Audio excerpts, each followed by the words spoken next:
দুই প্রতিবেশী দেশের মধ্যে সম্পর্ক কতটা জটিল হতে পারে তার জীবন্ত উদাহরণ ভারত ও পাকিস্তান। কাশ্মীর থেকে কার্গিল, প্রতিটি মোড়েই রক্তাক্ত ইতিহাস। তবে এবার দুই চিরপ্রতিদ্বন্দ্বীর মধ্যে উত্তেজনার কেন্দ্রবিন্দুতে আর কিছু নয়, পানি।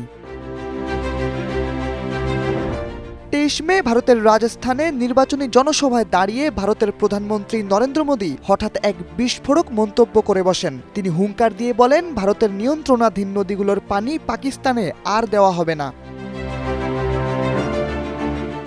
এই এক বাক্যের মধ্যেই যেন কেঁপে উঠল সিন্ধু অববাহিকার দুই তীর। কারণ এই ঘোষণা সরাসরি আঘাত হানে 1960 সালের ঐতিহাসিক সিন্ধু পানি চুক্তিতে, যেটি ছিল যুদ্ধ বিধ্বস্ত উপমহাদেশের সবচেয়ে গুরুত্বপূর্ণ শান্তি চুক্তিগুলোর একটি।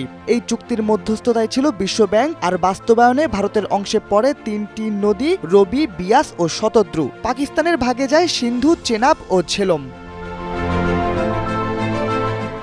সিন্ধু অববাহিকায় এই নদীগুলো পাকিস্তানের প্রাণরস। দেশটির মোট কৃষি জমির প্রায় 80% সেচ হয় ভারত থেকে প্রবাহিত এই পানির উপর নির্ভর করে। ভারতের যে কোনো সিদ্ধান্ত তাই পাকিস্তানের জন্য জীবন মৃত্যুর লড়াই। মোদির বক্তব্য আন্তর্জাতিক অঙ্গনে ইতিমধ্যেই তৈরি করেছে প্রবল প্রতিক্রিয়া। পাকিস্তানের পররাষ্ট্র মন্ত্রণালয় একে চুক্তি লঙ্ঘনের সরাসরি হুমকি হিসেবে দেখছে। কূটনৈতিক পর্যায়ে ব্যাপক আলোচনার ঝড় শুরু হয়েছে। বিশ্বব্যাংক কি এবার মুখ খুলবে? আন্তর্জাতিক আইনে মোদির এই অবস্থান কি বৈধ?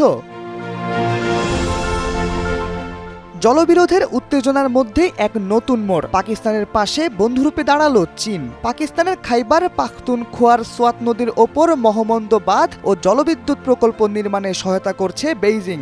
700 ফুট উচ্চতা বিশিষ্ট এই বাঁধ হতে যাচ্ছে বিশ্বের 5ম বৃহত্তম।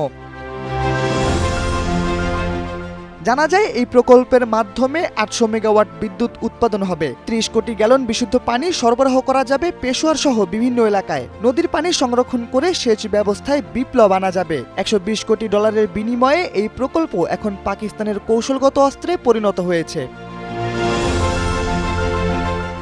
আন্তর্জাতিক রাজনীতিতে পানি এখন শুধু সম্পদ নয়, এটি কৌশলগত অস্ত্র। যেমন তেল ছিল বিংশ শতকে, তেমনি একবিংশ শতাব্দীতে হয়ে উঠেছে জল। সাম্প্রতিক এক গবেষণায় বলা হয়েছে 2050 সালের মধ্যে দক্ষিণ এশিয়ায় পানির জন্য সশস্ত্র সংঘাতের ঝুঁকি রয়েছে।